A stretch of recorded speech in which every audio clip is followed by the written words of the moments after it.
To start today's meeting, I would like first to thank everyone in attendance, especially our comrades from Lebanon and Palestine, representing both parties of the Palestinian Liberation Front and the Palestinian Communist Party, and the Lebanese, of course, Communist Party. You're all welcome, and thank you for attending.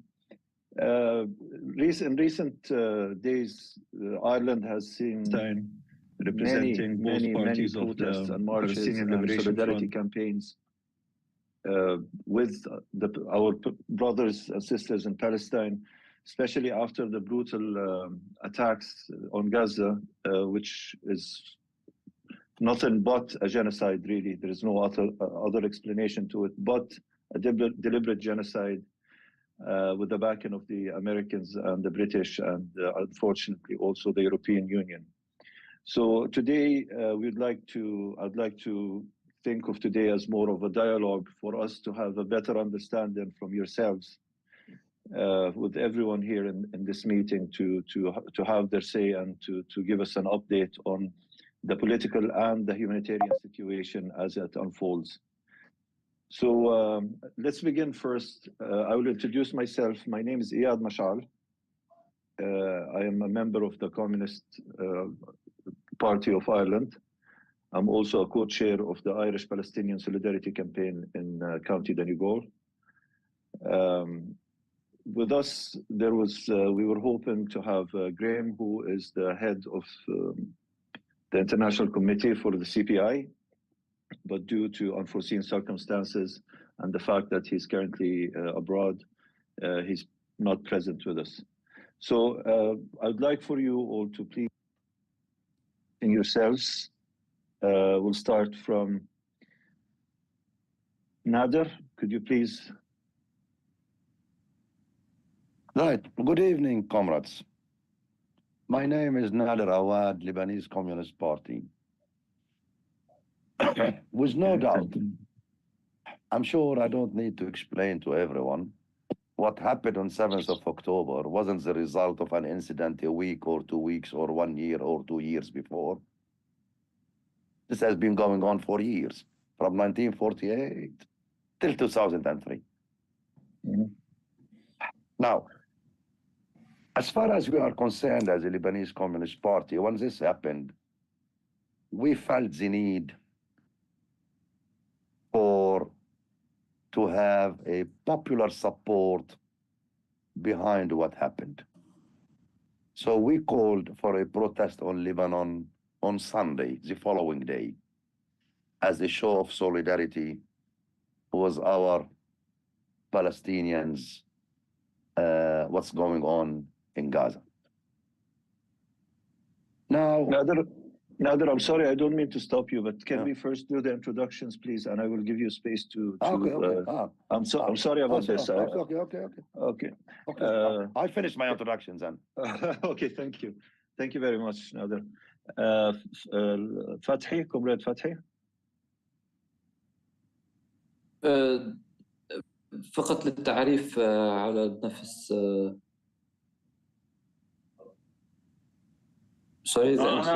انا مش هقدر احكي بالانجليزي. انا فؤاد بكر يعني سيقوم بالترجمه يعني مع العذر الشديد. ولا يهمك. انا فتحي كليب، عضو المكتب السياسي للجبهه الديمقراطيه لتحرير فلسطين، ومسؤول دائره العلاقات الخارجيه بالجبهه. Our current Fatih Kulaybi is a political bureau at the DFLP and the head of Foreign Affairs Department. اوكي، اهلا وسهلا فيك وشكرا لحضورك. وانا بعتذر منك، انا ما كنتش عارف انه حضرتكم شرفتونا في اللقاء هذا، ما كانش عندي خبر. اهلا وسهلا فيك، شكرا. You're very welcome. You're very welcome. Okay. Moving on to Fuad. Fuad, please. I'm Fuad Becker. I'm the head of legal department at the DFLP. I am a member at International Criminal Court Bar Association. and a member of Foreign Affairs Department at the DFLP. And thank you for this invitation. Thank you. And okay, is anybody else here representing from international political communist parties outside? No. Okay. Right. Okay. Tommy? Tommy McKerney, based in Ireland here. I'm a member of what we call the Pat O'Donnell Socialist Republican Forum, which has very, very close fraternal relationships with the Communist Party of Ireland. And thank you for the invitation to attend this conference. You're very welcome. You're very welcome. Okay, so Marino, please. Yeah, I'm Marino Berticelli. I live in the very north of Ireland, a place called Ballycastle. With the exception of maybe a couple of Donegal people, I may be the furthest north in the party. I'm a member of the Communist Party of Ireland. I feel absolute and total solidarity with my wide Arab colleagues, and especially in Palestine at this point in time. We have a history in the town here. We've had some local activists who, over the years have traveled to Palestine with various convoys and have engaged in a lot of pro-Palestinian activities. So it's a pleasure to be part of this meeting tonight, and I hope to learn a lot from our comrades from the region. Okay. Thank you, Iyad. No problem. I'm sorry because I'm using my phone at the minute. I can't see everyone as I would like to. Okay, so shall we begin then? I can't hear you, comrade. You're muted. Oh, sorry. If I could just make a point. As I said, I'm Jimmy Corcoran. I'm General Secretary of the Communist Party of Ireland, and I'm really delighted to see our Palestinian Lebanese comrades here tonight to help to further understanding of the present developments within the Palestine and of course in southern Lebanon as well. And just to tell you, as I had said, I mean, there have been massive demonstrations throughout the length and breadth of the country, north and south, in support of the Palestinian people. And you may have noticed it was as a result of that pressure that the Irish government was forced to break even slightly with the consensus of the European Union. And they were one of the first countries in the first governments within the EU to call for a ceasefire, even though, unfortunately, they still back EU consensus policy when they're meeting with the EU. But however, we think it proves that the demonstrations on the streets in Ireland and throughout the world, which they are massive demonstrations, can have an effect on putting pressure on the political establishment in our countries, who can, and I mean pressurize the apartheid Israeli regime. And as you know, the Communist Party of Ireland is on the foremost in calling for the boycott of Israel in Ireland, and also has called for the expulsion of the the Israeli ambassador to Ireland. So with that, I just hand that back over to Iyad. Thank you. Okay. Thank you, Jimmy. Right. So obviously, the recent events have shown that there is a divide between the public and the political representatives. I can guarantee here over 90% of the people of Ireland, for many different reasons, are back in the Palestinian cause and are looking for expelling the ambassador. And there's a huge movement of BDS at the minute happening in Ireland. There's also calls for a ceasefire, and it's been nonstop ever since it started. Even now, approaching the Christmas time and people being busy with life and work, there's always, every day, in every different village or city, there is calls for some type of a solidarity stand with the Palestinian people, whether it's a visual or a fundraising or a protest or a political awareness session. So from here, let's please have Mr. Fathi, Comrade Fathi. Okay. So we will talk about what happened in Gaza, about the future of Gaza, or what you need to discuss about. Well, let's then we'll put the structure as follows. Prior to the vicious attack that have started on the 7th and present, and I would like to also hear your opinion about the future of what might be. رفيق هو فقط بده شو اللي صار ب 7 أكتوبر، الرؤية اللي حول حصل والحاضر والمستقبل، يعني تحطنا بإطار ماذا يحدث. الوقت المخصص قديش المداخلة؟ يعني حضرتك تفضل، معك 4-5 دقائق، يعني شوف كيف ممكن بإيجاز يعني. بإيجاز سريع. شكرا لكم جميعا، شكرا لجميع الرفاق، يعني أصحاب الدعوة والحضور. بالتأكيد يمكن النقطة المركزية هي الإجابة عن سؤال ما الذي حصل ب7 أكتوبر ولماذا؟ Excuse me, can we get everyone to mute, please? Can we just some minutes and for the session, so we have more time, okay, to translate what speak the spoken of our comrade. Okay. Okay, go ahead. Okay. First, our comrade appreciate this invitation, and he thanks the CPI and all of communist parties, Lebanese and Palestinian communist parties, and the communist parties in Irish. Okay. بس كنت عم نقول الترحيب. تفضل رفيق. يعني لنتفق جميعا أن الضفة الغربية وقطاع غزة والقدس الشرقية هي وحدة إقليمية واحدة وأراضي دولة فلسطينية، يعني باعتراف القرارات الدولية.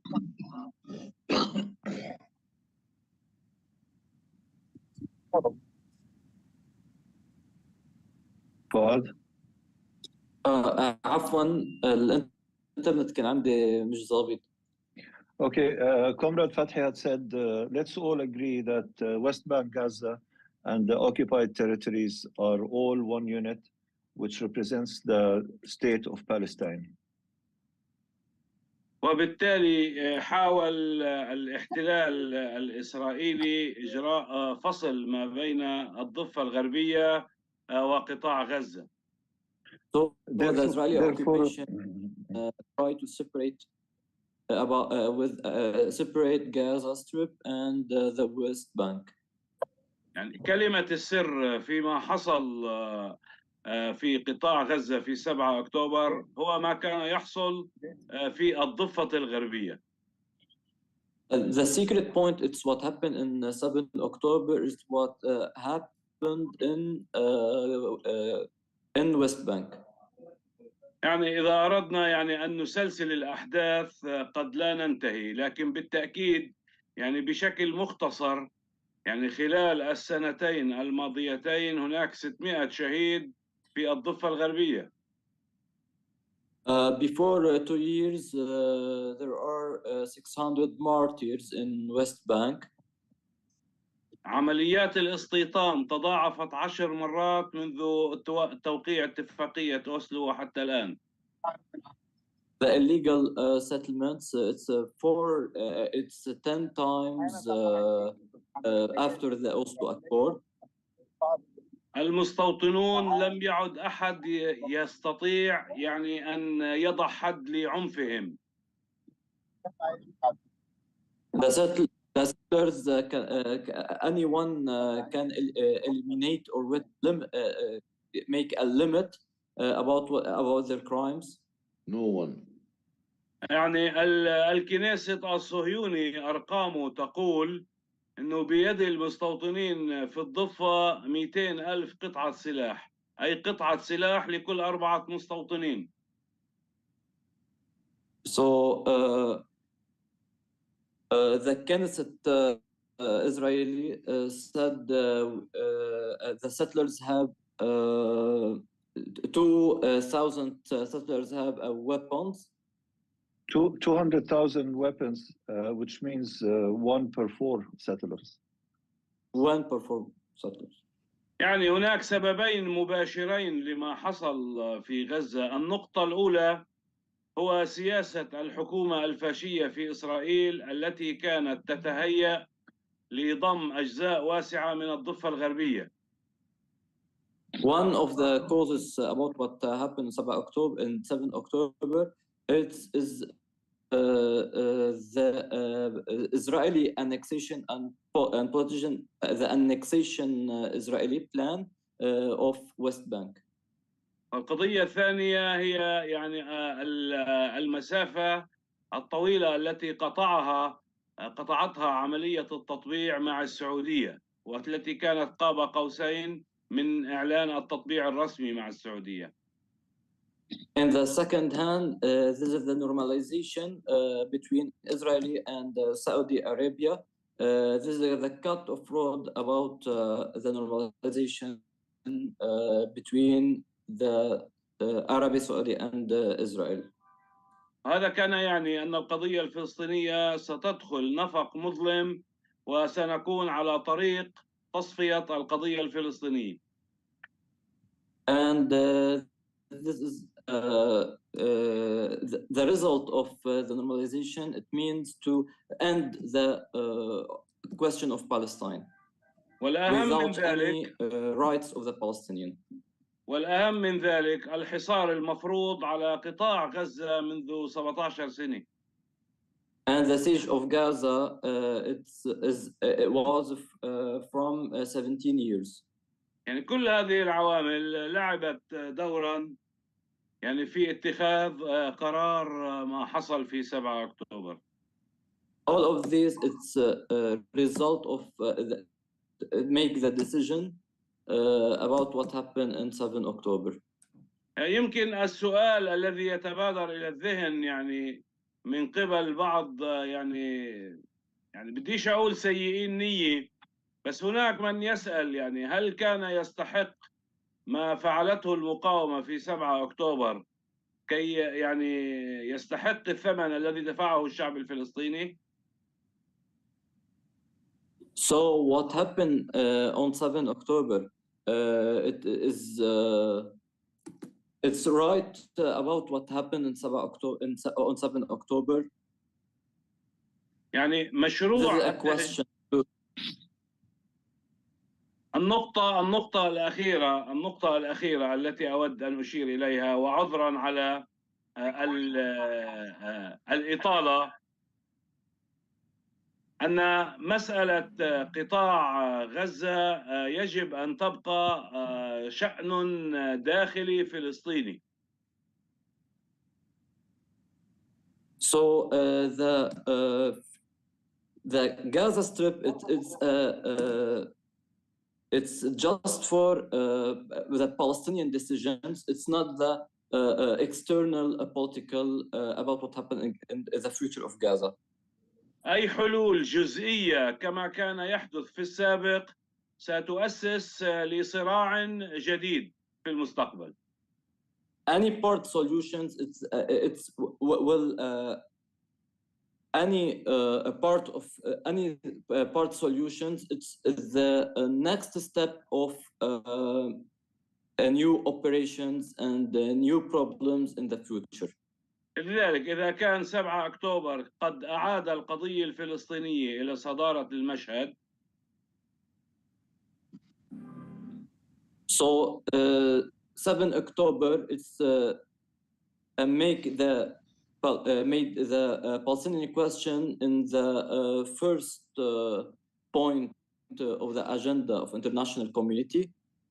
نأمل من أصحاب القرار الدولي أن لا يكرروا الأخطاء السابقة باتخاذ قرارات من وراء ظهر الشعب الفلسطيني وفرضها عليه.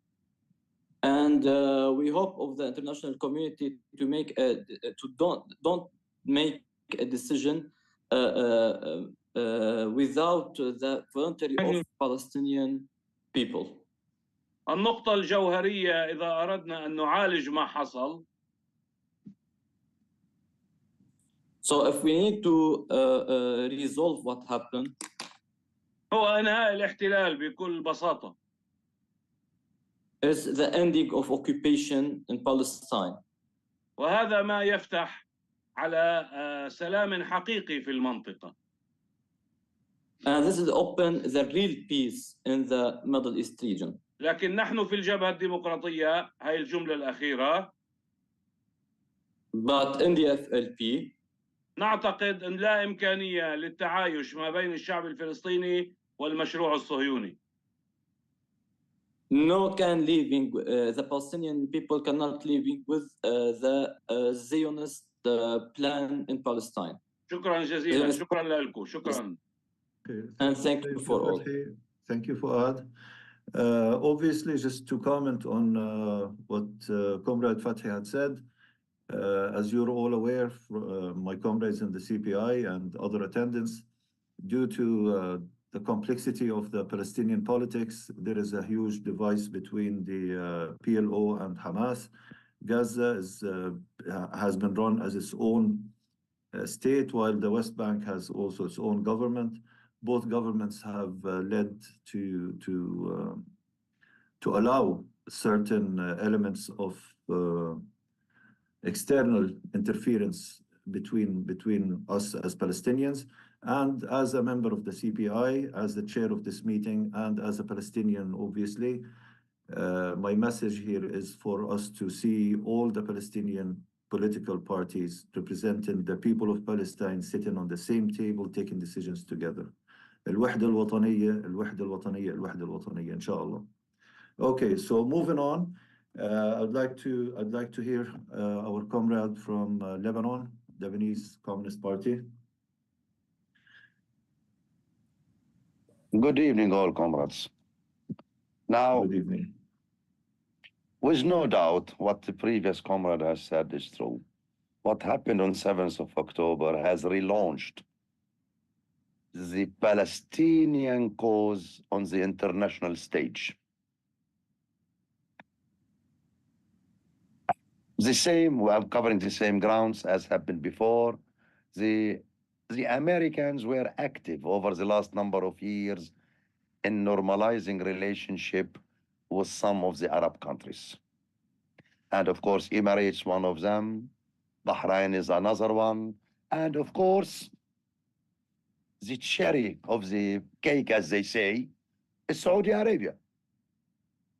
And with no doubt, if Saudi Arabia normalized relationship with Israel, I believe Hamas and the Palestinian militants realized they've been groomed for another Nakba by the Americans and the Israelis, given the normalization of relationship with some of the Arab countries, including Saudi Arabia. And this came given the right-wing government in Israel, the attacks on the West Bank, the attacks on the Aqsa, and on the regional stage,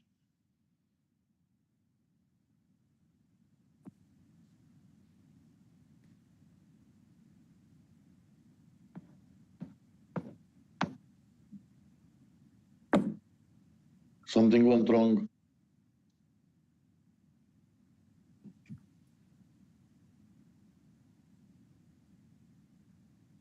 Okay, I think we may have lost Comrade Nader. He's back, I think. All right. No, he's completely out.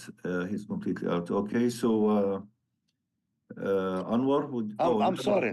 Okay, Listen. sorry. Please go ahead. No, I'm going to. My laptop keeps cutting off. I don't know what. I'm logging on my phone. Just give me a minute.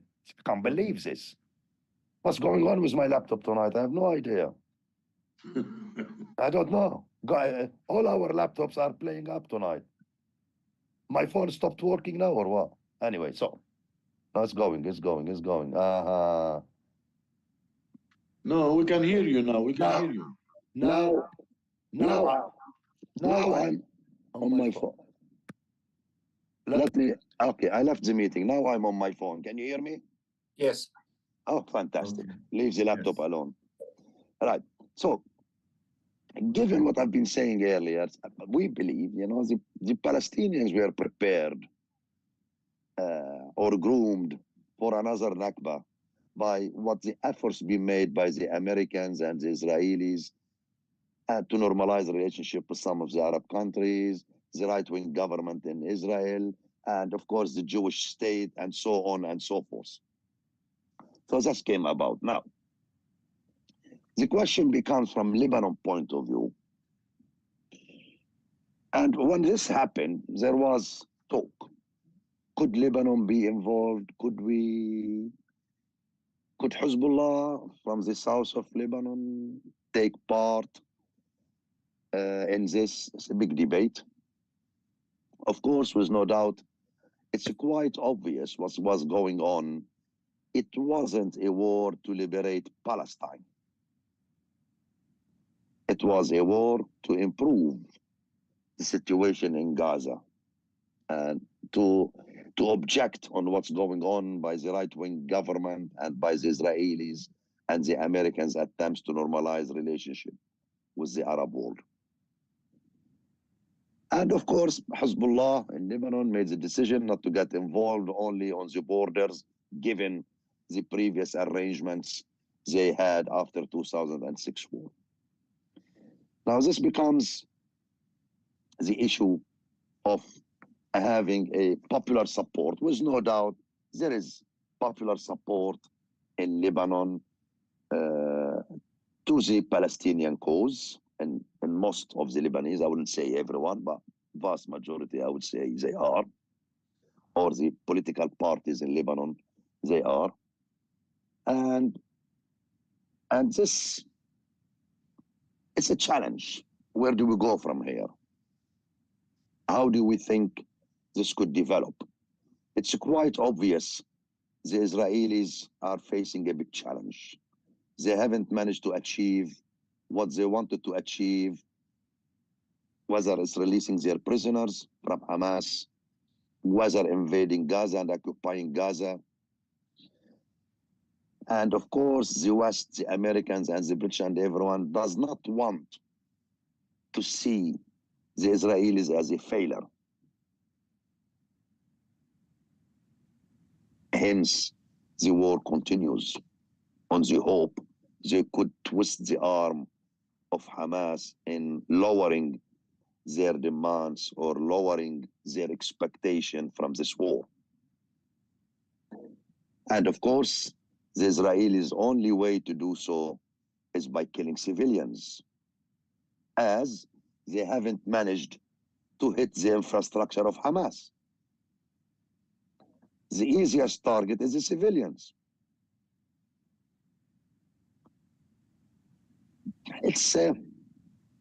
And the war in Gaza has shown that despite all the claims the West makes, democracy, freedom, human rights, animal rights, women rights, you name it, we have every right under the sun. But for some reason, the Palestinians don't have rights. This is the hypocrisy.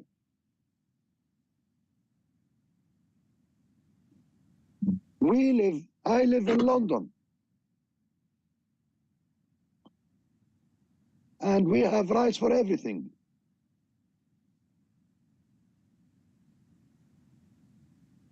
And even when this kicked off, there was a tendency at the Home Office in London to discriminate, carrying the Palestinian flag,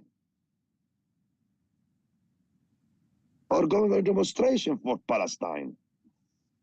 But when hundreds of thousands of people took part in this, the Home Office did not go ahead with their plans.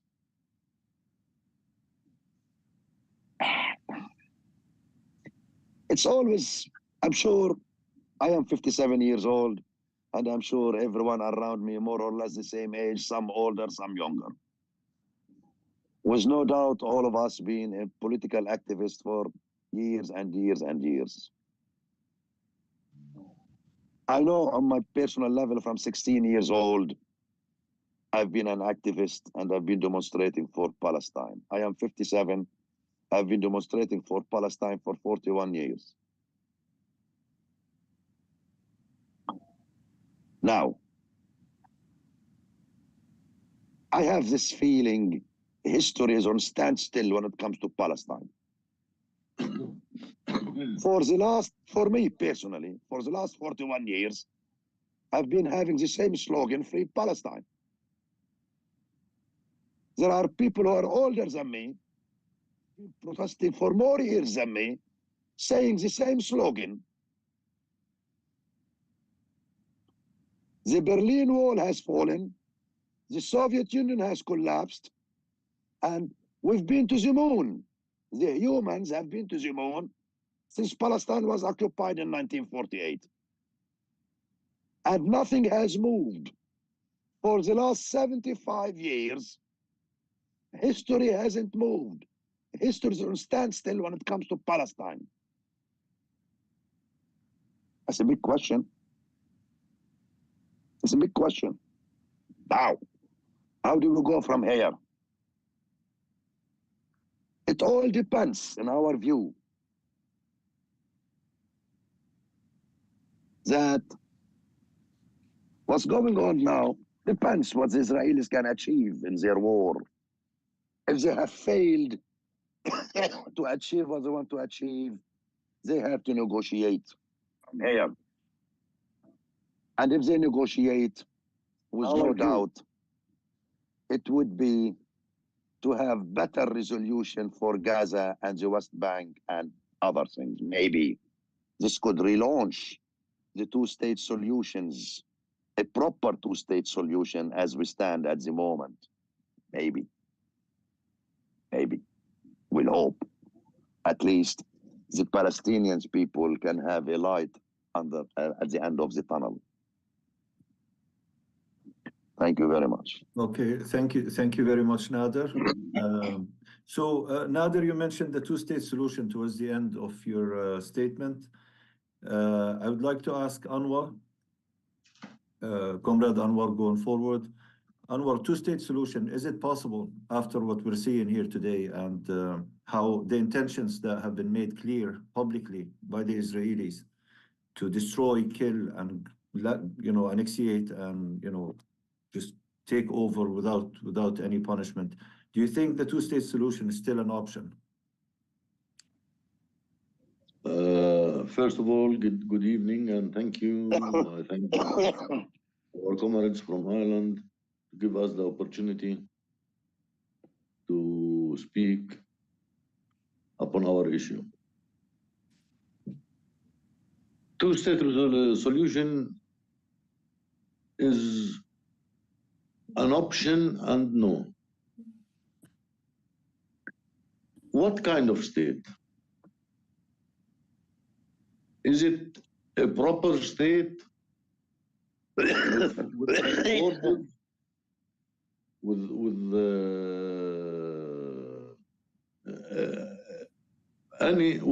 everything which is supposed to show that it's a state? I don't know. Yes.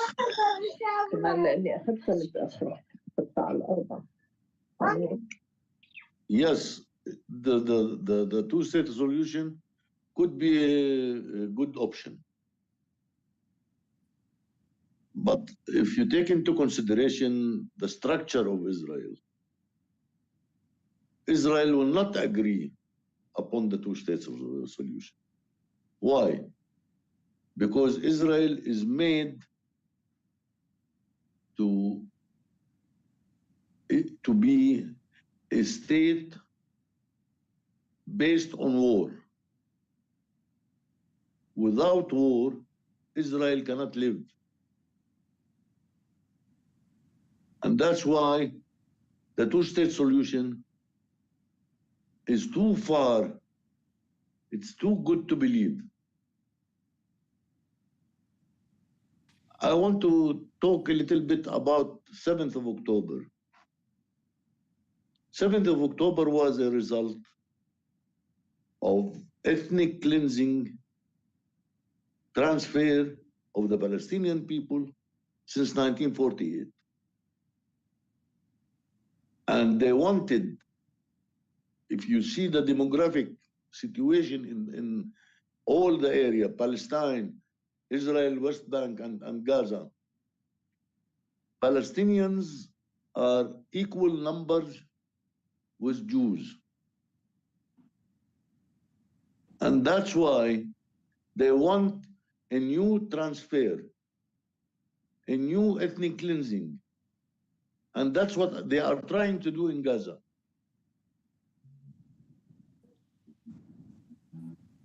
To stop this thing, there should be now, not now, yesterday, a ceasefire.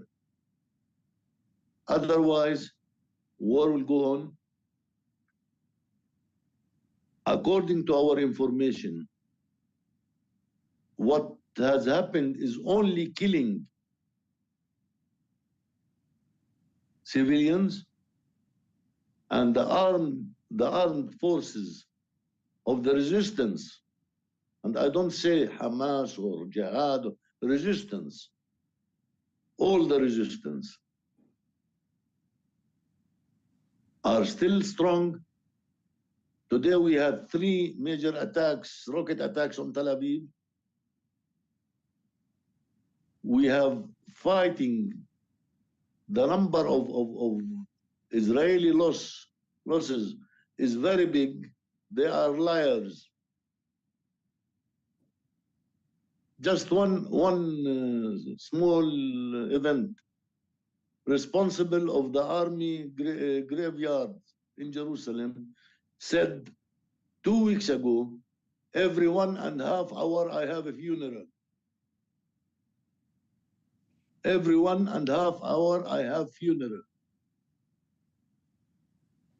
Certain circles in the health departments say that hospitals are full of dead bodies. They are liars, and Netanyahu is going till the end, if he can do it, to save his skin, because he is going to jail, whether Israel wins or loses. And I think they are not going to win.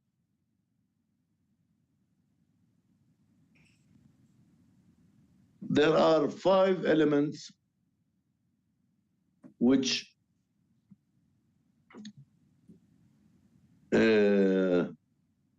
are for the ceasefires. First element is Israel losses. Second element is the Palestinian resistance. Third element is Israeli economy. Israel has lost 10% of its GDP, which means more than $50 billion. Of course, there is Mama America and Uncle Biden, who's losing his chair. And the basic thing is what is happening in the Red Sea.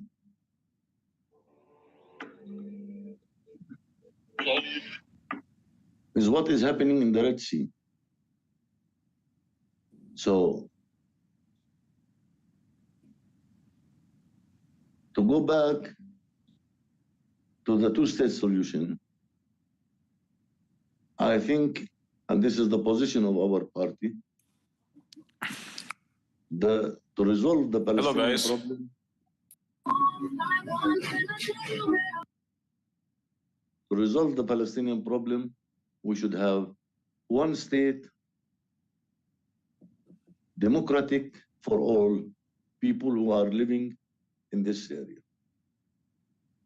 Thank you.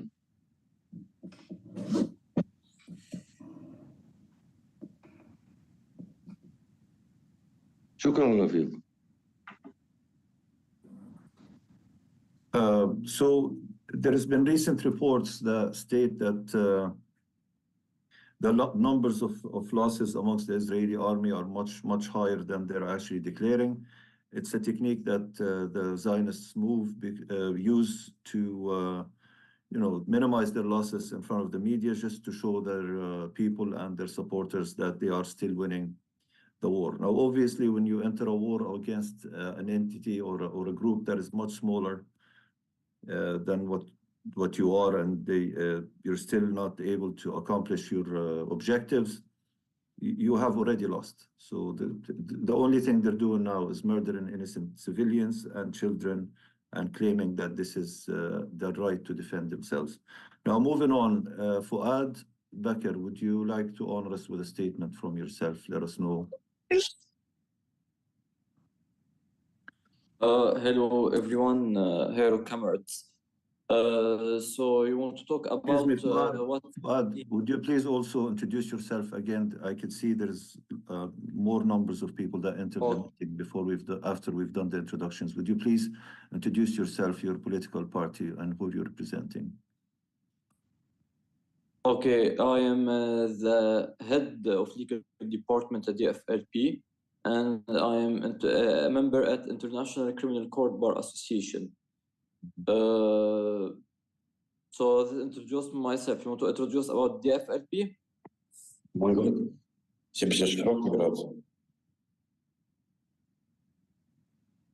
Go ahead, Fuad. Yeah? Sorry, what was the question? Sorry, I talk, sorry.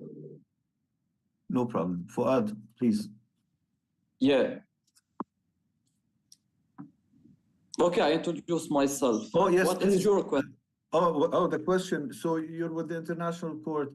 Now, Israel have been getting away with bombing, international crimes, bombing schools and hospitals and killing reporters. Is there any chance that... Sorry, the internet is unstable. So I will talk about the ICC, International Criminal Court with Palestine. Okay. This is the question? Go ahead. Yes, go ahead. Okay.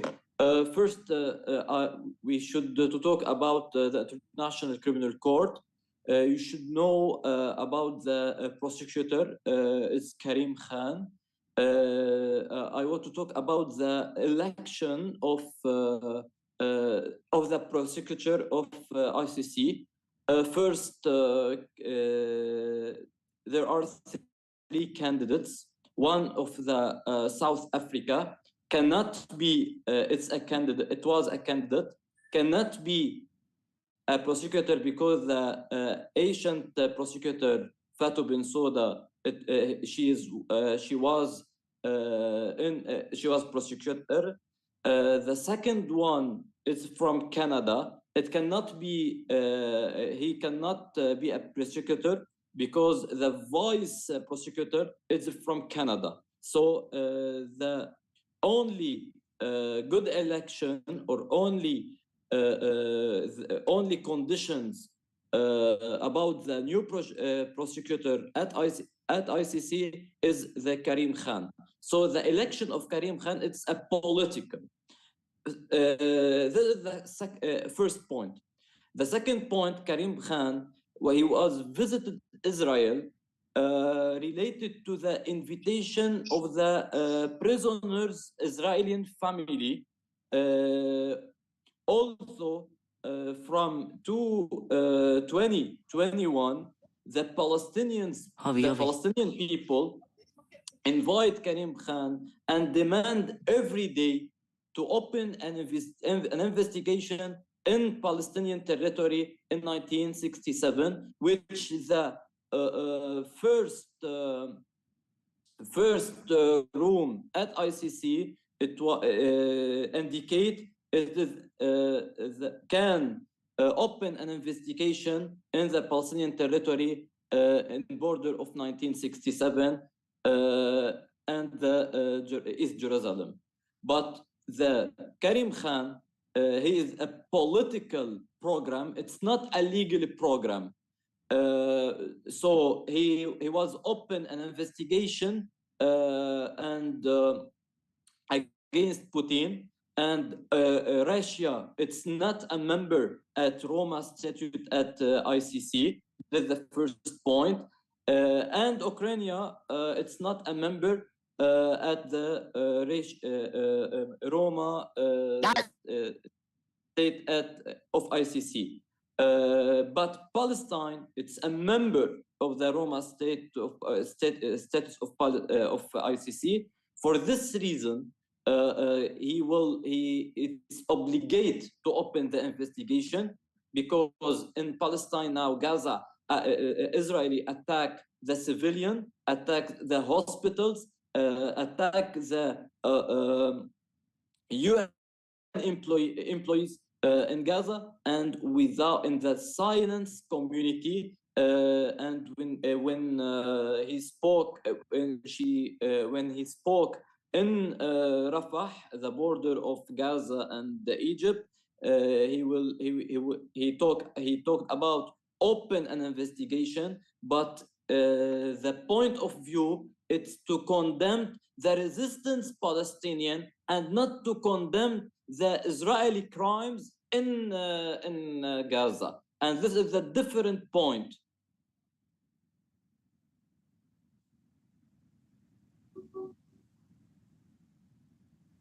I'm sorry, I have a question. Can we shortly take a break? I need to go to the toilet. Okay.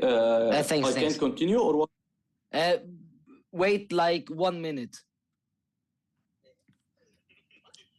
Okay.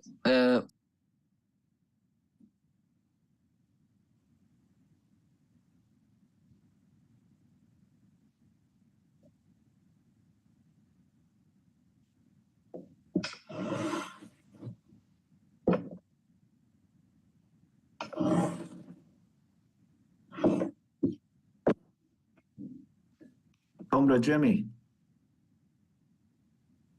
So sorry, are you the admin to this?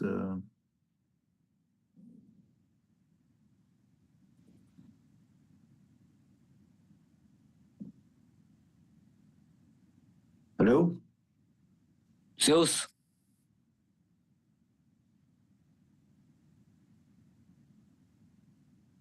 Okay, so we can continue or what? I'm not sure. Comrade Jimmy, are you the admin? No? Okay. Fuad, go ahead. Sorry about this. Go ahead. Okay, so I will continue? Yes, please. Okay. So the point of view of the prosecutor now, it's to condemn the resistors Palestinian and not to condemn the lead.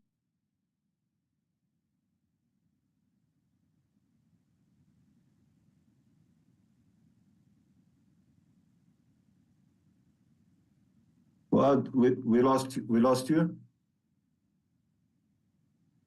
Fuad? Do you hear me? Yes, you're frozen there for a second. Please go ahead.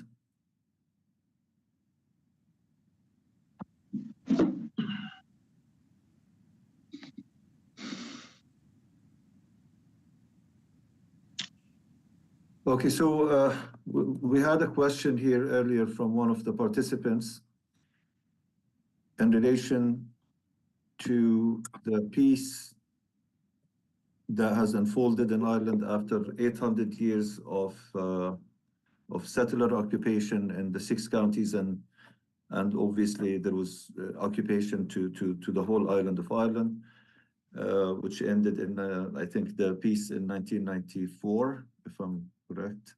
And the question was if there would be any hope for another peace process. Obviously, the question came maybe with a little bit of lack of knowledge towards the fact that the Palestinians were involved in a very lengthy peace process in which they have given everything they could.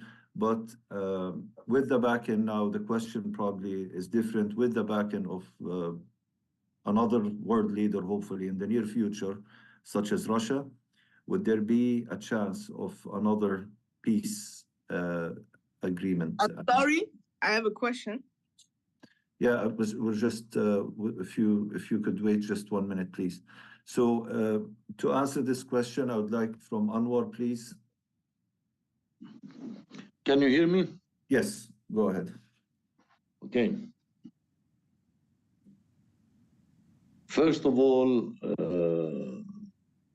relating Russia to the story. Russia is not Soviet Union. Russia is a capitalist country which is fighting for its benefits.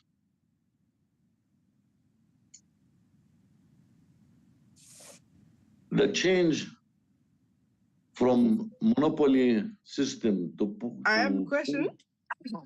Okay. May I answer the question first? Okay, go ahead, Anwar, sorry. The transmission from a monopoly system to a poly system reminds me the early days before the First World War, where capitalist countries were fighting for their benefits. And then we had the First World War. Russia is looking for its own benefits, مصالحها, how do you call it in English?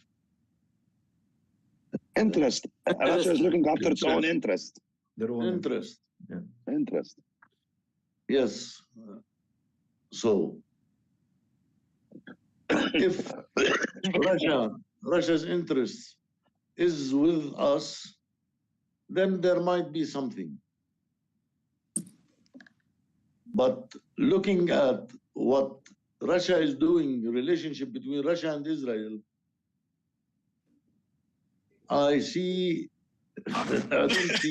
there is a good possibility for this to happen.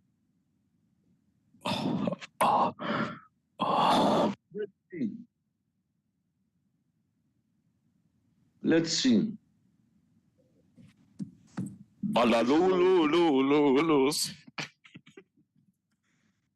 Okay. Can I ask the admin, please, to proceed to kick some people out, please? Yes. Please, Jimmy. Even the guy who went earlier, who had to stop our comrade from speaking to go use the toilet, I don't think he's being serious about this either. He's gone now. Yeah, may I just say, please, if anybody, we will open this discussion for questions. If anybody needs to ask or anything, please use the hand emoji thing that comes with the app, so we can have a bit of order. I did not really expect for some people to be here just to play around and mess. As I'm aware, all your time is very precious to us, and from myself here, I apologize about some of these incidents. Anyway, please go ahead.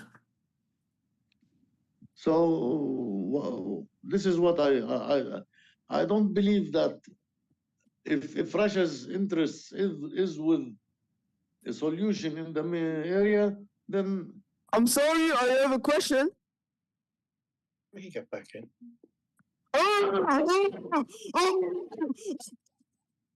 Oh, puppy. Oh, I have a question, puppy. Palestine. Tommy. His net. I don't know how he's here because it's not. I think the meeting has been hijacked. I think so. Oh, Yeah, sorry. the meeting has been hijacked. So admin, anyone who's not invited, log them out. Comrades, a number of people have already been logged out. Very good. They've been logged out. They're Thank you. still there. I don't know what's happening. I logged that guy out, and he still seems to be. He's not here in the room, but he's still obviously managing to disrupt it in some manner. No, it's okay. We will not let them stop us from this beautiful evening. So please, yes, go ahead, Mr. Anwar. Comrade Anwar. Comrade Anwar, please. Comrade, of course. I was just a bit confused. And this is my point of view. Russia might be able to help, but it depends on its interests. As I said at the beginning, Russia is not Soviet Union. Russia is Russia. okay, I suppose also the same goes to China. Of course. Same goes to China. China has changed from a socialist country to a how do you call it? رأسمالية الدولة. Government capitalist. State capitalism. So it depends on their interests. The question wouldn't be in relation to the to the economic system that those countries are using at the minute. It more relates to the fact that America is not the only power in the world anymore, and the fact that there is some kind of competition to take that role from the Americans can benefit the Palestinian cause, regardless of what system the countries that are going to help us are using. But moving on, so we've seen. Excuse me. Go ahead. You should not forget one thing. Go ahead. Israel is the only left investment of America in the world. So is it easy to give it up? Well, you could argue otherwise, that Israel now has become the dominant power to the Americans. The decisions that the Americans are taking on political level for international policies are being taken from Israel, and it's not the other way around. As seemingly as we see today, Biden is helpless, and their troops are fighting with the Israelis. At the same time, they're asking for a ceasefire. It's a lot bigger than that. I believe that the Israeli lobbies have massive power on the decision-making of the American politics, especially when it comes, as I said, to international decisions. Okay, don't forget that. Sorry, anyone asked me because the electricity was going out. So if you have any question, sorry. Fuad, what's your political party position at the minute, and what do you hope as a collective for the future of Gaza? Okay, about the future of Gaza now, the DFLP make a view related to the future of Gaza. Is to the decision be a Palestinian with Palestinian functions related to the Algeria declaration. It's to make first to be a delegation from Hamas, delegation from PFLP, delegation from DFLP, delegation from Fatah, and all of the Palestinian factions, and construct or one one committee of delegation under the umbrella of PLO, because it is the representative of Palestinian people, which is the legitimacy at international community. And for this point of view, to make do a political program and the same strategy to ending the occupation of Palestine and the freedom of all prisoners Palestinian. And this is the main initiatives of the DFLP in this time to ending the occupation and finish the stopping the Israeli aggression of Gaza Strip. Okay, and related of all rights of Palestinians, self-determination, finish the annexation plan, destroy the illegal settlements, right to return of Palestinians, ending the Gaza siege. This is all of human rights And just at DFLP, it's one of Palestinian resistance in Gaza, and there are many of martyrs in Gaza. It's an army martyrs in Gaza just against the Israeli army and Israeli occupation army. Okay. Thank you very much. I believe there's a hand up here, Muhammad. Muhammad, do you have a question to Fuad? You hear me? Yeah. Yes, go ahead. Hi, my name is Muhammad. My greets to all attendants. Solidarity with Palestinian. I just want to point to two important things mentioned. I can see there is a lot of wishes that Russia and China might play an important part in liberation. But to be honest, both of them are extractive capitalist system, and both of them, they are playing dirty part in my country, in Sudan. We shouldn't consider Russia as like Soviet Union, impossible, and also China, okay? Number two, few people talk about the solution of two states. حل الدولتين. I think this is also impossible because of the nature of the Israel. It represents the capitalist system interest, the international capitalist system interest in the Middle East.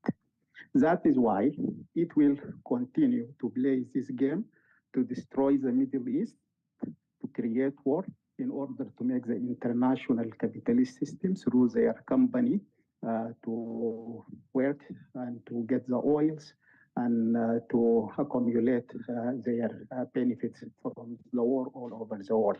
This is the nature of Israel. That is why I think the solution, it is expensive, but more resistance, as we said in Sudan in Arabic, ما لا ينتزع بالمقاومة ينتزع بمزيد من المقاومة. So we should depend on our national socialist liberation forces to end the Israeli state in the Middle East. And thank you so much. Okay, thank you very much. Just on that point, our heart is with you in Sudan for the Sudanese people.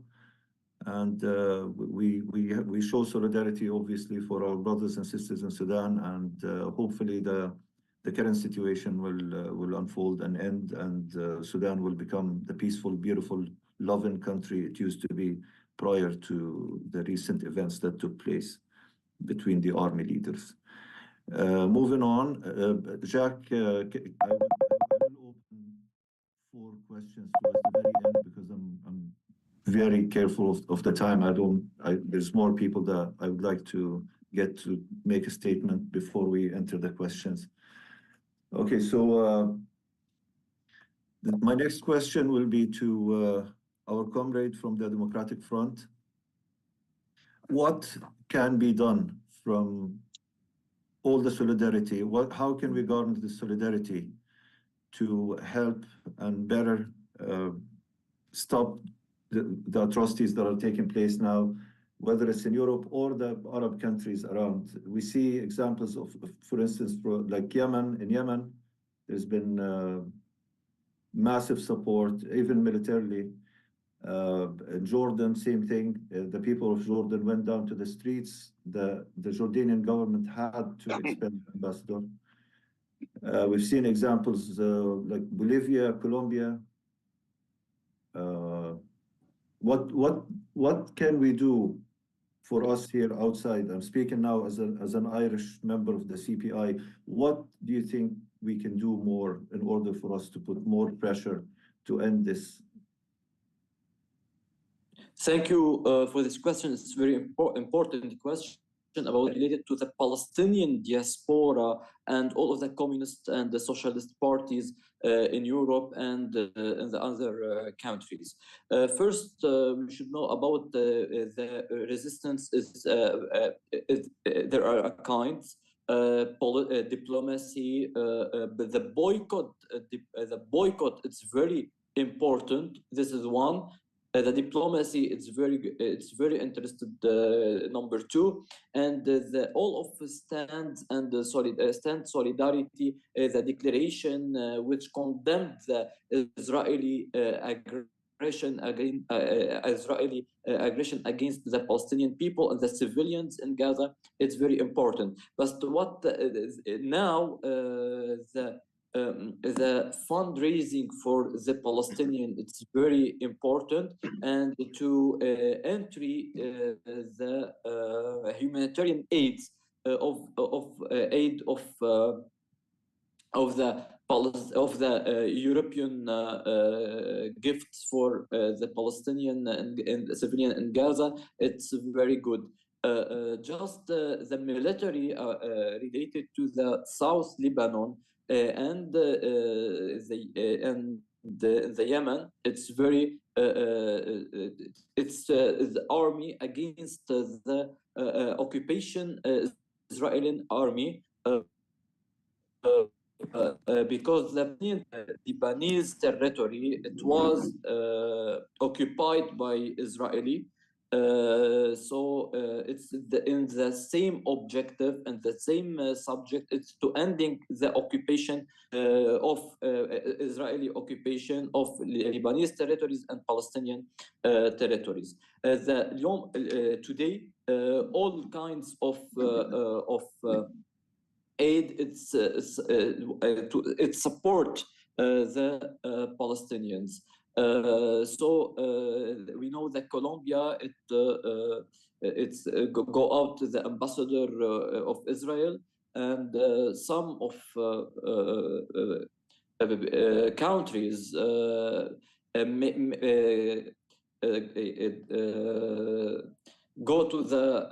went to the ICC again and make يعني an appel بالفرنسي ادعاء appeal against some leaders of Israeli in ICC. Now you should pressure about your governments and your parliaments to end the occupation of Palestine, boycott diplomacy and the Israeli products, and open the discussion with the Palestinian factions, and support the media of Palestine, because the Israeli lobby and Zionist lobby in the Europe, it is very it's very strong. So now the historical Palestinian, it's very important to be the Palestinian is the people of the land of Palestine from thousands of years, and not the Israeli. Israeli, it's an occupying state, occupation state. It's not the Zionist party and all of interests of imperialism. It's released by the Zionists in Palestinian land. So now we should to work to self-determination, ending the occupation, recognizing the state of Palestine, and boycotting Israel. And this is the aim of Palestinian diaspora and all of the Communist and Socialist Party, and make networks, good networks between the Communist and Socialist Party against the imperialism and the Zionism. It's one of this imperialism. Okay, perfect. Thank you very much. My next question will be a joint question for Comrade Jimmy Corcoran, our Secretary General. It's in relation to the peace talks that had taken place in the North, which I touched on earlier. Are there any useful lessons that we can use from the very recent Irish history to utilize going forward with the Palestinian cause? That's quite a question. I think realistically, I mean, you could see that the peace talks. I mean, as you know, the Communist Party of Ireland did not support the military campaign that was taking place by the Provisional IRA at the time, not because they were opposed to military action, but they believed that politically and tactically it was the incorrect strategy at the time, and the Communist Party had welcomed the ceasefire. However, the Communist Party felt that I suppose the way that it developed, the strategy of the Communist Party would have been, and they called on the Republican movement to continue their fight against imperialism, but by organising people on the street, organising, mobilising the people for a democratic solution. However, the decision taken by the leadership of the Republican movement was to enter into talks with the representatives of British imperialism, the United States, the EU. So in effect, they accepted the format of laid down by imperialism, that it was a fight between two almost separate peoples, and it was an issue of sharing it. I mean, there are similarities, I suppose, in relation to Palestine with Ireland, insofar as, I mean, it was a colonisation of Ireland, a settler colonial state colony was set up in Ulster way back 400 years ago. But an interesting point is that Wolfe Tone, who was the founder of Irish republicanism, and he would have come from his ancestors would have come to Ireland as invaders, as British, but he felt his argument was that those who lived in Ireland at the time, instead of arguing over being Catholic, Protestant, which were the terms that were at the centre, they should unite in a common citizenship of Irishness, because those who lived in Ireland at the time would have been that was their identity. However, the way the talks took place and the settlement that has come out of the talks in the north, I mean, you now have sectarianism institutionalized far more, that you have a political system where people, you vote more or less on sectarian parties.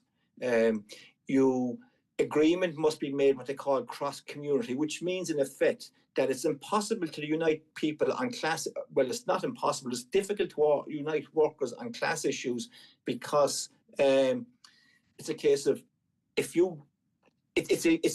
easier to say you get stuff as the Catholic community or stuff as the Protestant community. So in effect, it makes the division between the people that much more difficult. So I suppose the main point, I suppose, would be for any talks that obviously the Palestinians will have to have faith in themselves and in their own people.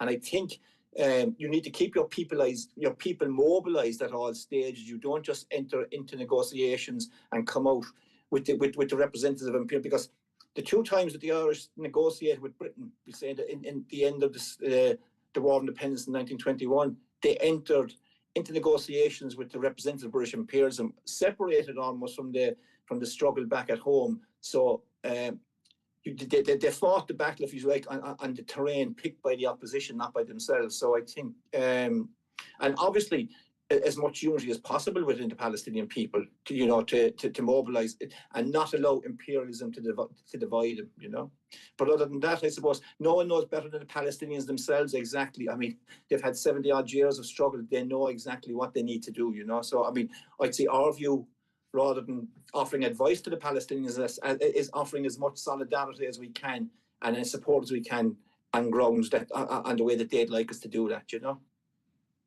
That's excellent. Thank you very much, Jimmy. It has been said previous times before, especially by Yasser Arafat, that the Palestinian people are always bigger than their own leadership. And so I agree with you completely with what you said in relation to Palestinian people knowing exactly what they have to do. Unfortunately, it resulted in a belief amongst the Palestinian people that the only solution now is to resist. whether it's armed resistance or any form of resistance, there is no other way but to resist, seeing as how the world has turned a blind eye to the atrocities and the killing of innocent people on a daily basis. Now, I'm just weary of the time, so we'll start taking questions. I'll open the floor for questions if anybody. Jack, I see your hands up there, if you're still with us. Hello? Hello, Jack. Can you hear me? Yes, sorry to keep you waiting. Go ahead, we're with you. Yeah, no, don't worry about it. It's just a question for Jimmy. Go ahead. Some people believe that there's an element of anti-Semitism and anti-Judaism within the Palestine liberation movement. Now, I know obviously that's not the guideline taken by the party and everything. You know, communism, internationalism, racism is not even on the cards. But that's based on the lack of protest and resistance to the Saudi Arabian invasion of Yemen. So why do you think that there's been more coverage on Palestine versus Israel as opposed to Yemen versus Saudi Arabia when they're both pretty much identical causes? Because, you know, it would lead people to believe that there was just an element of anti-Israeli, not only anti-Israeli sentiments, but anti-Judaism because it's Jewish state and everything, you know. You get what I'm trying to say? Was that for me, was it? Yeah, it was, yeah. Well, just like a party comment on it. Well, I think realistically, I mean, it's clear cut. I mean, this. I mean, what happened in Palestine. I mean, you can see it. I mean, it was a colonial settler state was set up there. I mean, there can be no denying that. I mean, and Palestinians were denied their rights. I mean, you had Golda Meir denying that there was such a thing as a Palestinian people existed. You have the Nakba and massacres took place after that. And I mean, like the Lebanese comrade said, he's been involved protesting for 40 odd years. I became active in the Communist movement back in 1976, and Palestine has always been an issue because of the. I mean, I think most of the left could see the reality of in this place. I mean, in some ways, Palestine was the last.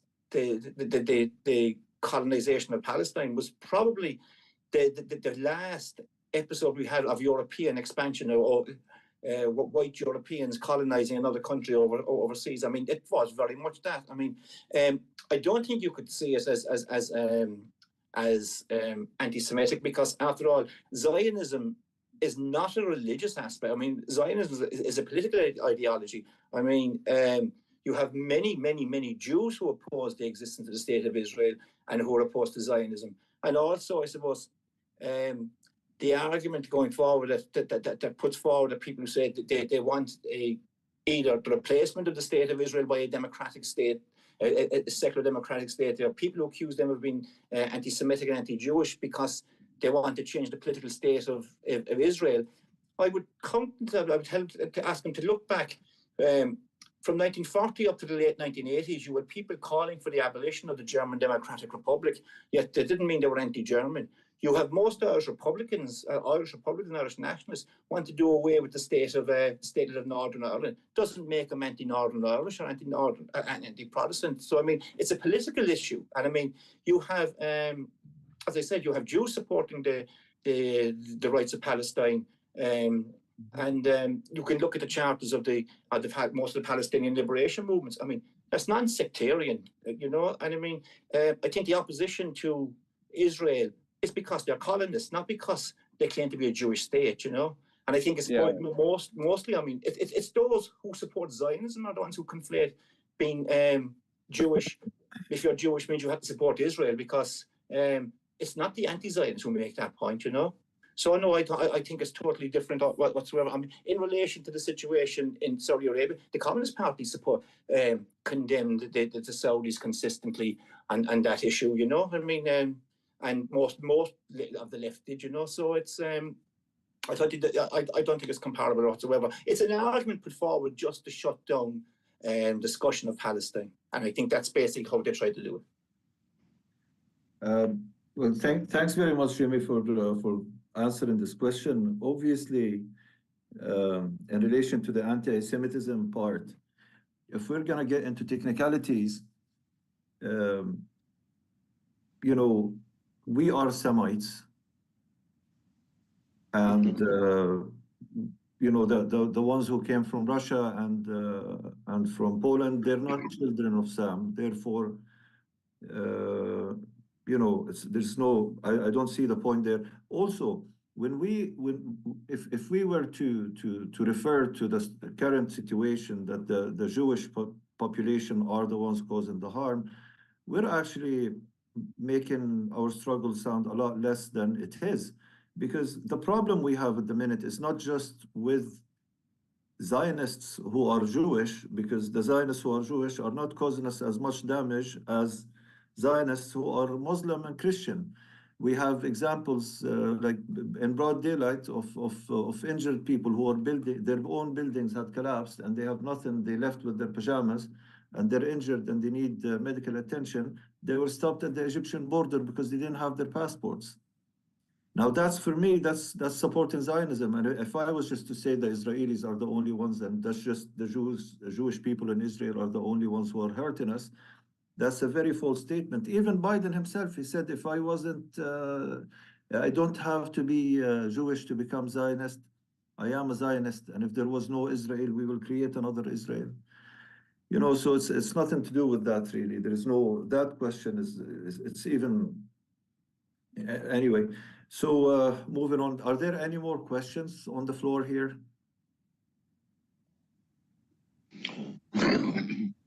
Okay, so Tommy, I see you've been with us from the very start, and I would like to hear from you if you would like to say anything to our comrades in Palestine and Lebanon. I find this a very interesting discussion, and I think we can always say that Ireland here, we can empathize with Palestine because of our own history, although it's a few centuries ago. And I have great admiration for the courage and determination of the Palestinian people, both in the West Bank and Gaza and beyond.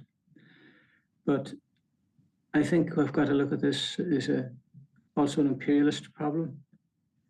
The United States, I believe, views Israel as a garrison. It's garrison in the Middle East.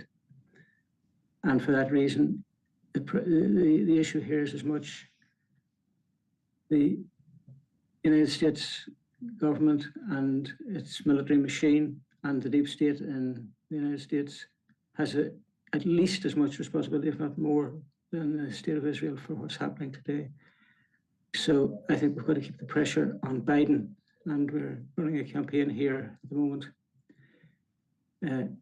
We say no to Genocide Joe. This is a rhyme that mightn't be easily understood maybe by people that don't speak English, but we're focusing at the moment on the United States and its criminal role in facilitating what's happening in Israel today.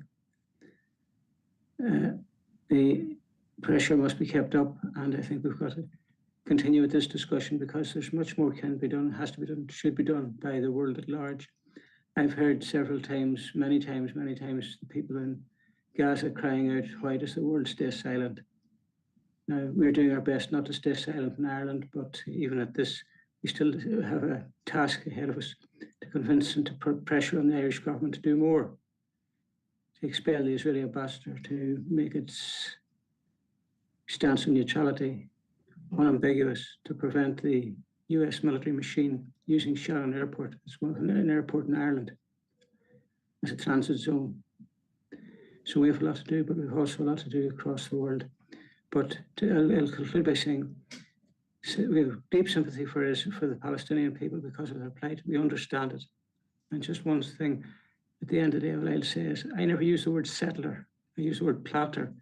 So those of you who have any understanding of Irish history, especially the history of where I come from in the northern part of Ireland, plantation of Ulster was carried out several centuries ago, and we were still suffering the impact of it to this very day. So settler is a benign term for what it's actually planters, people who stole the land, people who've brutalized the indigenous inhabitants. So with that, thank you for the opportunity to speak and for entire support for the heroic people of Palestine. Thank you, Tommy. Thank you. That was a beautiful statement from you. Thank you very much. Eugene. Yeah, comrades, I think there's a whole lot of attempt by the Israeli state to equate opposition to what they're doing in Gaza or in the West Bank, to equate that with anti-Semitism. But we know from experience that not all Jews are Zionists, and not all Zionists are Jews. Of course. And I think that's a critical question we need to be here.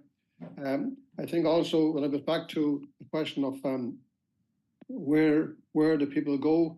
I mean, people are here in Ireland are all talking about whether there's using the slogan of from the river to the sea, Palestine will be free. That is anti-Semitic. There's also people would argue that it's basically a rejection of the two-state solution. I think it's a difficulty for people in Western, particularly Western Europe, North America, to fully grasp what is happening in Palestine, what is happening in this intense struggle that has taken place, and what Jimmy and what Tommy had to say, I think, is absolutely true, that this is not just a struggle of the Palestinian people against the Zionist occupation. It is a struggle of the Palestinian people against the forces of imperialism, the United States, Britain, the European Union. And I think that's the critical point, that it's not just a struggle with the Zionist state, it's a struggle with imperialism as a whole. And it goes back to the question of sometimes you cannot choose whom your friends are at any particular historical moment in time.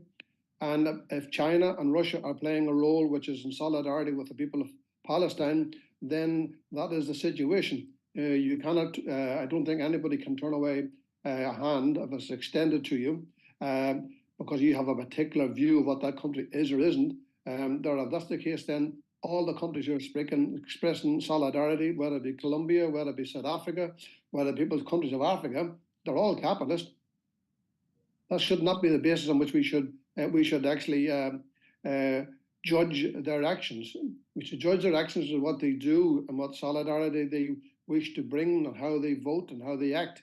We know that the Irish state talks a lot of words about Palestine, but it still refuses to enact laws of the Occupied Territories Bill and the illegal produce from the illegal settlements. It refused to enact those. It refused to recognize the state of Palestine. So therefore, you can say that all these states are at different levels of solidarity, different levels of support, but behind it all, the Irish state will only go as far as the European Union will allow it. And same with the Spanish and others are talking about recognizing the state of Palestine. They haven't done it yet. That's because I think because the European Union has told them you cannot do that.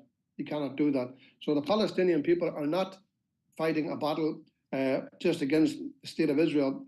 They're fighting a battle against the forces of imperialism because Israel is far too an important ally in the Middle East. The Middle East, they know they are the policeman, they are the bullies of the Middle East, and they are a decisive factor in the Middle East. And therefore, imperialism cannot allow its proxy state in the Middle East to be defeated. And I think that's the critical question, that this is not about religion. It's not about Muslim against Jew. It is about the democracy of the Palestinian people against the forces of imperialism. And I think that's the way we need to approach it. Well, thank you, Eugene. Also, just to add to your point, which I find to be extremely true, and in fact, it's a fact. Seeing as how in the Middle East there was many people banging the drums, especially from Saudi Arabia, speaking about the whole thing between Sunni and Shiite, and when Palestine needed the support, whether it was military or even taking actions on a wide range, the Hezbollah was the first one to start firing missiles into Israel in protection of, to ask the Israel, because the Israelis only understand for now, the current fascist government in Israel only understands the language of violence, unfortunately. So Hezbollah was the first to start, and they're Shiites, and Palestinians are Sunni. There is no Shiites in Palestine. Same thing with the Houthi in Yemen. They're the ones taking the ships and repainting them and claiming them, which is one of the best things I've seen on the news in a long time. And they're also belonging to the Shiites. So religion has nothing to do with it. Now, we've seen Israel get away with the international and war crimes, and there was the Baptist hospital and there was the Baptist church, one of the third, I think it's the third or the fifth oldest church in the world. It was in Gaza. Orthodox, not Baptist. Orthodox church. Orthodox church was bombed. And obviously the media is saying that Israel has the right to defend itself against those terrorists of Hamas. That's what they're saying. But there obviously there wouldn't have been any Hamas members in the church when that church was bombed. It was mainly women and children. So when these events have unfolded, my question here is for Eugene, actually, and the comrades from Ireland.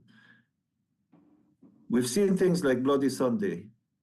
It's been 51 years, I believe, now, since the Bloody Sunday events took place. When these atrocities were taking place in the north, did the people at the time believe that there will be a day where these events will be commemorated and people will actually go out and it will be used to finally free Ireland or lead to a peace process that was somehow fair to the Irish people? Was there a general belief that because of this, one day we will be able to punish the perpetrators? And the reason why I'm asking this question is, as a Palestinian, and I believe the comrades from Lebanon and Palestine as well probably have the same belief as me, I think from the extent of how much they're getting away with, that none of these things will ever come in the future to haunt them. Well, if I may speak. Go ahead, Tommy, please. After 50 years, unfortunately, I would not be optimistic that you will have a verdict to find the Israeli state guilty. After 50 odd years, we're still looking, if you like, for justice in terms of Bloody Sunday. Only very recently, the British state has closed down all investigations and is continuing to close down all investigations into its deep state activities, murderous activities in the north of Ireland. It's not in the interest of the British state to admit to its misdemeanors, its misdeeds, and its bloody campaign against the Irish people. It hasn't been for centuries willing to admit what it has done. I suspect that Israel will never accept what it has done. The United States will never accept what it has contributed to it. But what you can hope for is to come out with a situation where the Palestinian people achieve their justice, achieve their objectives. That's what you must struggle for. And in time, I think we can think in terms of not the Israeli state and its apologists ever apologizing or correcting correcting the record. But what you can expect is what Fidel Castro said at his trial: history will absolve. History will absolve. In fact, history has already absolved. History has already delivered its verdict on the Nakba, on the brutal treatment by the Israeli colonialists. History has already delivered its verdict on that, and we're looking at it. So I think that's what we're looking at. History will absolve the Palestinian people and their struggle, because what value is it for the criminals in the Israeli regime to say, yes, we done wrong? They're criminals. Let history decide on that. But I think your priority is not to seek an apology from Israel, but to correct the injustices that have been inflicted on you by Israel and its mentor, its supporter, its supervisor in Washington and the rest of the imperialist world. Okay. Thank you, Tommy. Our day will come, certainly. Eugene, I'm sorry, but Nader had his hand before you. So Nader, go ahead. What's your question? And I hope you have a question for the comrades in the Middle East, as for us, CPI, we're always available to hear from you. No, to be honest with you, I don't have a question. I have a comment to say. Go ahead, sorry. Because one of our comrades earlier talked about the one-state solution for everyone, which is ideal.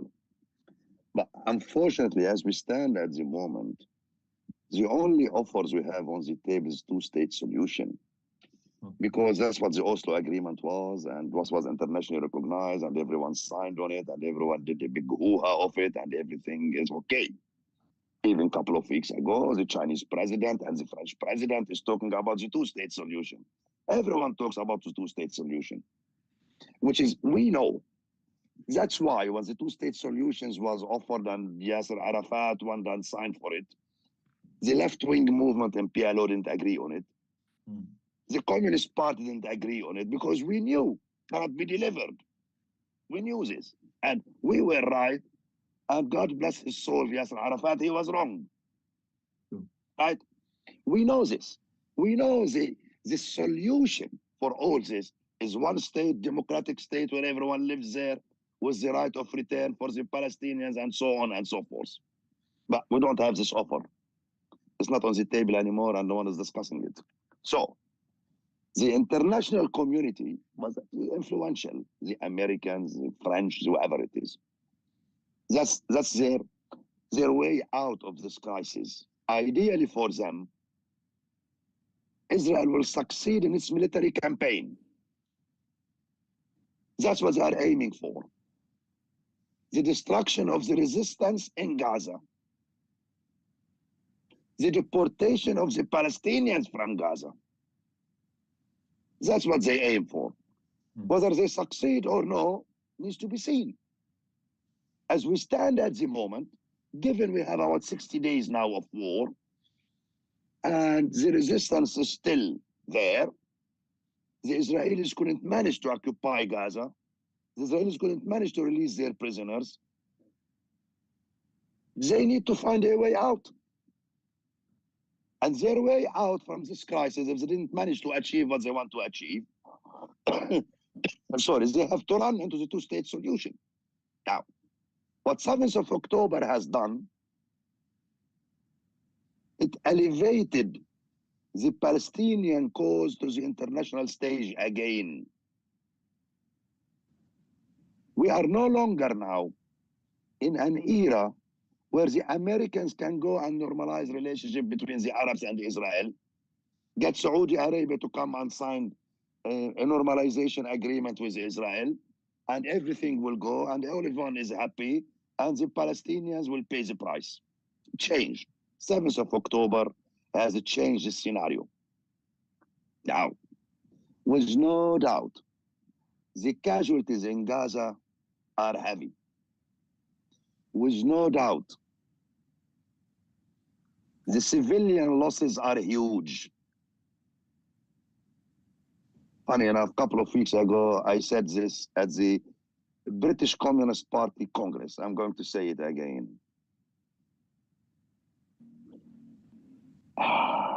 This brings into my mind the Soviets in the Second World War. It costed them 27 million casualties. Heavy casualties to fight the Nazis.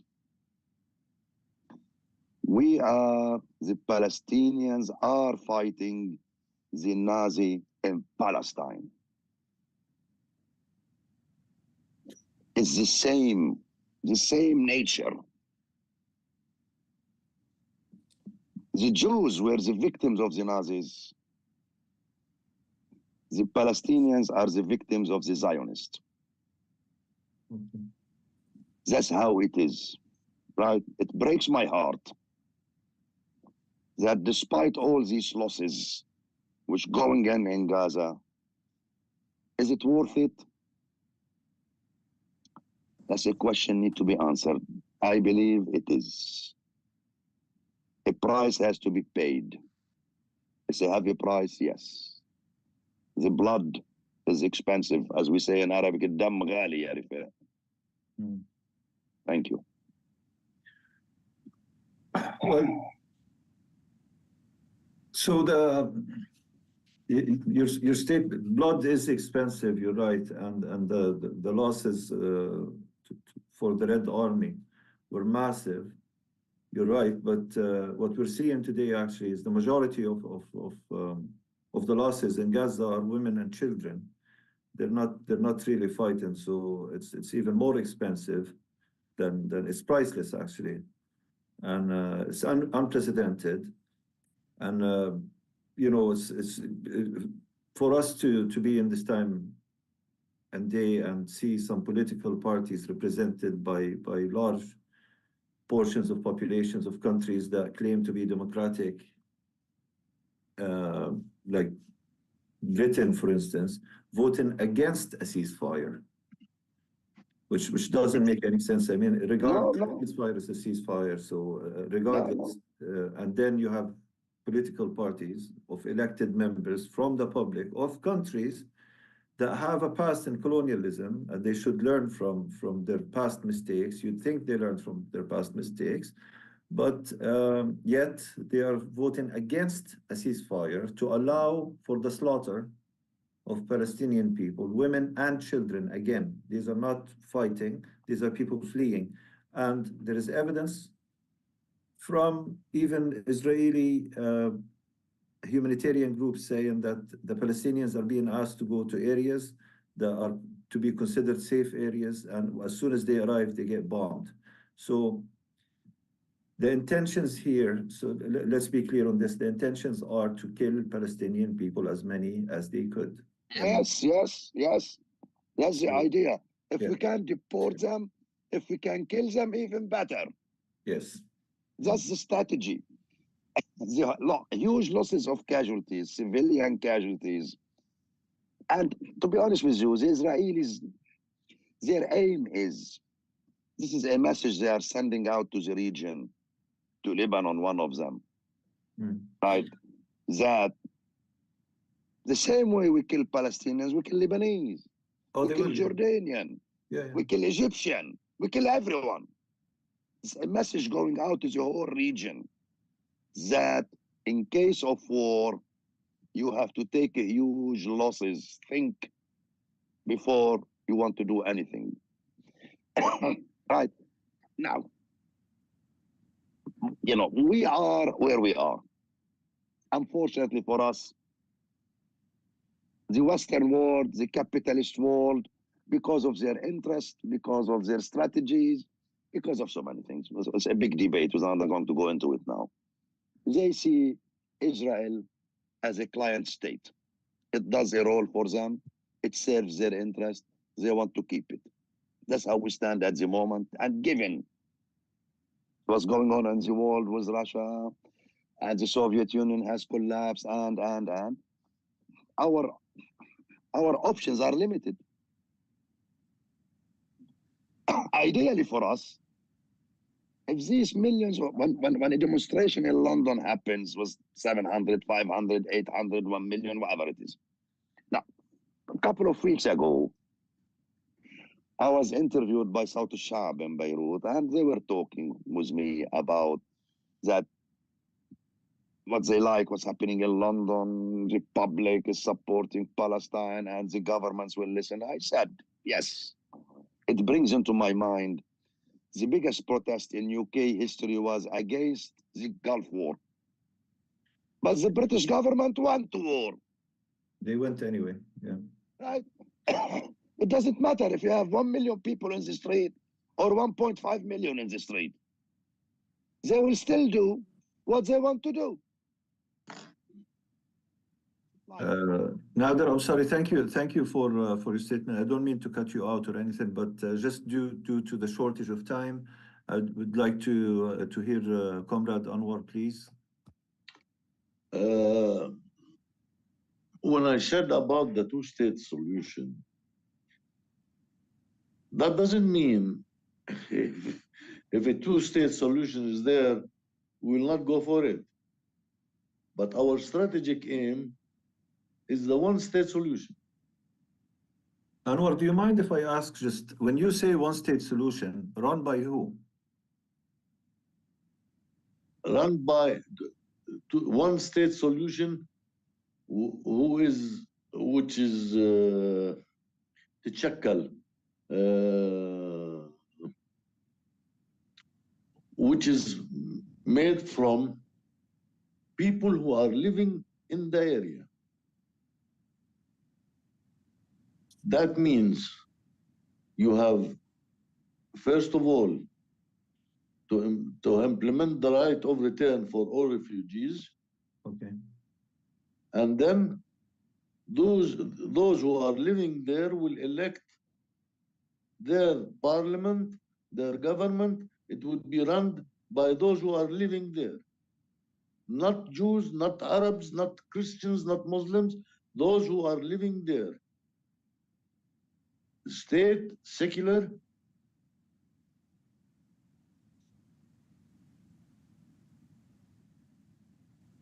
This is our point of view. For all its members, all its sons, كافة أبنائها. Okay. And the second thing I wanted to talk about. Yes. We had a discussion earlier. Who is running America? The capitalists are running America. Whether they are called Americans, Irish, Jews, their interest is what governs their actions. Israel is part of the international capitalist system. It's not a leading system part, but it is a part. This is our point of view. Thank you. Okay, thank you very much. So we're supposed to be finishing here in 2 minutes. Jacques?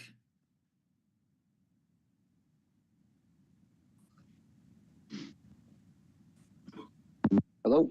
Yes, Jacques. Hello.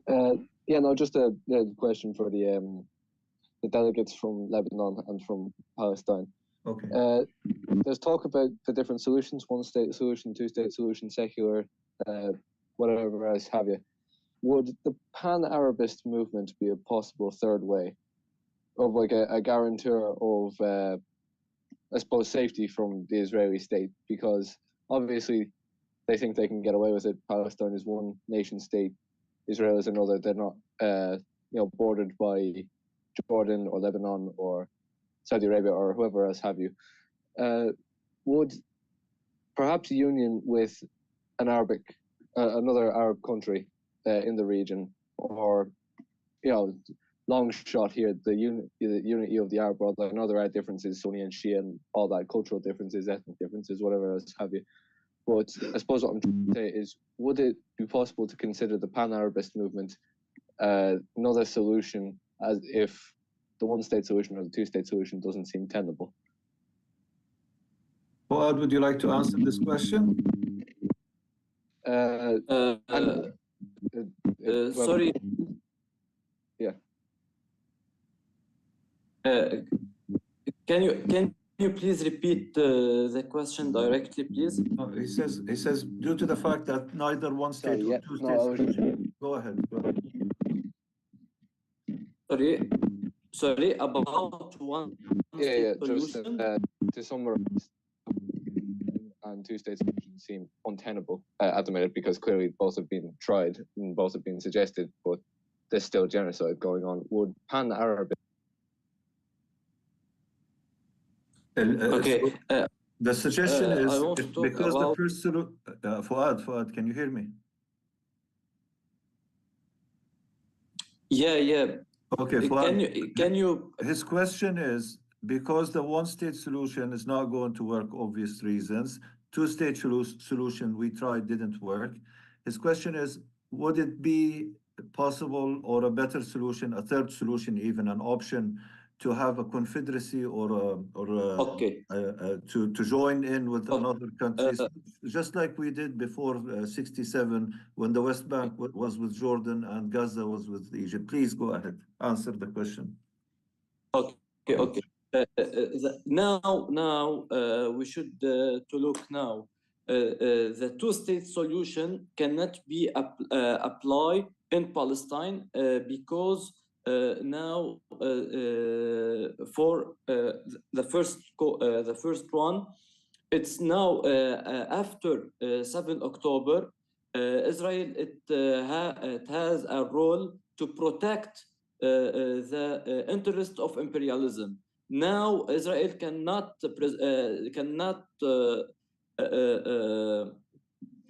secure them itself, so cannot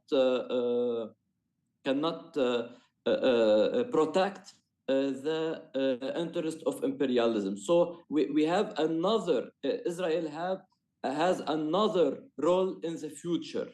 This is a point. Second point, Israel need the settlement, so need all of Palestine territory. It's not for the Palestinian territory occupied in 1948, and this is